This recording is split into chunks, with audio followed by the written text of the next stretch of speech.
झाला काय काम आणि काय नाही मला सांगाला र पाहिजे पाहिजे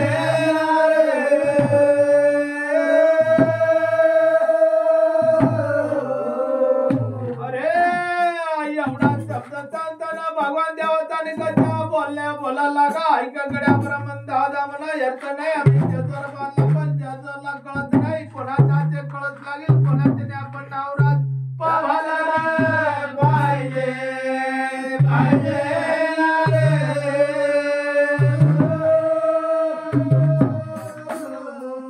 अरे एवढा शब्द सांगताना कशा प्रमाण दादा उठून उभा राहिला दोन्ही हात जोडाने कशी पोती पंचांगण काढून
Thank you.